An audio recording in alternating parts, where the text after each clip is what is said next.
হাজিরা, কখনো সিআইডি কখনো ইডি, একেবারে ভাইপোর সময় যে একেবারেই ভালো যাচ্ছে না, সেটা কিন্তু তার বিরুদ্ধে যে একাধিক পদক্ষেপ, সেই পদক্ষেপ দেখেই মনে হচ্ছে। অর্থাৎ আগামীকাল যেটা রয়েছে সেটা হচ্ছে সই জালিয়াতি কাণ্ড। সই জালিয়াতি কাণ্ডে দ্বিতীয়বার হাজিরা রয়েছে, সেটা কিন্তু ভবানী ভবনে রয়েছে। ঠিক তার পরের দিন সোমবার সিজিও কমপ্লেক্সে ইডি দপ্তরে হাজিরা রয়েছে, সেটাও কিন্তু নিয়োগ দুর্নীতি মামলায়। ঠিক তার পরের দিন অর্থাৎ মঙ্গলবার সেখানে কিন্তু আবার তাকে আসতে হবে ভবানী ভবনে, সেটি একটি ভিন্ন মামলা। সেটা কিন্তু একেবারে যে ডিজে মামলা, যে ডিজে মামলা ইতিমধ্যেই সিআইডি অভিষেক বন্দ্যোপাধ্যায় বাড়ি গিয়ে 3 ঘন্টা অপেক্ষা করে নোটিশ দিয়ে এসছে। সুতরাং একটা মামলা থেকে বাঁচতে না বাঁচতেই আরো একটা মামলা, এবং ভিন্ন তদন্তকারী সংস্থার হাতে যে মামলা, সেই মামলায় ভিন্ন ভিন্ন মামলায় কিন্তু তাকে বিভিন্ন জায়গায় হাজিরা দিতে হবে। এবং এখন এটাই দেখার যে তার আবার কোনো রকম কোনো অসুস্থতার কারণ দেখিয়ে তিনি হাজিরা এড়িয়ে যান কিনা। কারণ আজকে সকালবেলায় কিন্তু তিনি একেবারে সাংবাদিকদের মুখোমুখি হয়েছিলেন, গতকাল রাত্রেবেলা সাংবাদিকদের মুখোমুখি হয়েছিলেন। তিনি যেটা বলেছিলেন যে আমি কোনো রকম কোনো হাজিরা এড়াইনি, এদিকে সিআইডি তাকে 3খানা নোটিশ পাঠিয়ে বসে আছে, সেই 3 নম্বর বারে তিনি হাজিরা দিয়েছেন।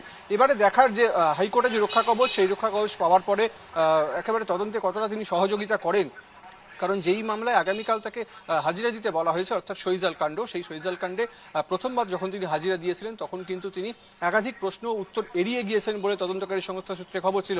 প্রায় 8খানা প্রশ্ন তাকে করা হয়, তার মধ্যে একাধিকবার তিনি মেজাজ হারান বলে অভিযোগ। অর্থাৎ অভিষেক বন্দ্যোপাধ্যায় হয়তো এখনো ধারণা যে তৃণমূল সরকারের অধীনেই সিআইডি রয়েছে, অর্থাৎ যেভাবে তাদেরকে বিগত দিনে তিনি ইউজ করতেন বলে বিরোধীরা একাধিকবার অভিযোগ করেছে। সেই ধারণা বদলে তিনি যদি সহযোগিতা করেন তাহলে হয়তো সিআইডির তরফ থেকে পরবর্তীকালে কোনো রকম বৃহত্তর পদক্ষেপ নেওয়ার আগে দুবার ভাবা হলেও হতে পারে, এমনটা মনে করা হচ্ছে। আর যদি তদন্ত না সহযোগিতা করেন, যেটা কিন্তু হাইকোর্টের নির্দেশ ছিল যে অভিষেক বন্দ্যোপাধ্যায়কে সম্পূর্ণভাবে তদন্তে সহযোগিতা করতে হবে, শুধু হাজিরা দিলাম সই করে ঢুকলাম সিভিলিয়ানদের মতো, সেক্ষেত্রে যে সিআইডি তাকে ছাড় দেবে না, সেটা কিন্তু সিআইডির একেবারে একদিন পরেই আবার নোটিশ দিয়ে হাজিরা দেওয়ার যে বিষয়টা সামনে এসেছে সেটা দেখে পরিষ্কার হয়ে যাচ্ছে। অন্যদিকে যদি দেখি যে নিয়োগ দুর্নীতি মামলা, যেই নিয়োগ দুর্নীতি মামলায় একাধিকবার কিন্তু তৎকালীন বিরোধী দলনেতা শুভেন্দু অধিকারী অভিযোগ করেছিলেন যে একেবারে কোট আনকোট তিনি বলেছিলেন ভাইপো জড়িত, অর্থাৎ অভিষেক বন্দ্যোপাধ্যায়ের দিকে ছিল অভিযোগের তীর। সেই নিয়োগ দুর্নীতি মামলায় এবারে ইডি তাকে ডেকে পাঠালো, আগামী সোমবার সেই হাজিরা দেওয়ার কথা রয়েছে।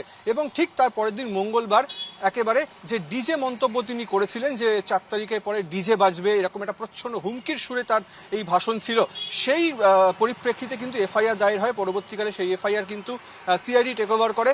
সেই মামলায় ইতিমধ্যেই তার বাড়িতে নোটিশও পৌঁছে গিয়েছিল যখন তিনি কালীঘাটে বৈঠকে ছিলেন। পরবর্তীকালে তিনি সেই নোটিশ রিসিভ করেন। সেই মামলায় আগামী 16 তারিখ তাকে হাজিরা দেওয়ার জন্য ভবানী ভবনে তলব করা হয়েছে। সুপ্রীতি।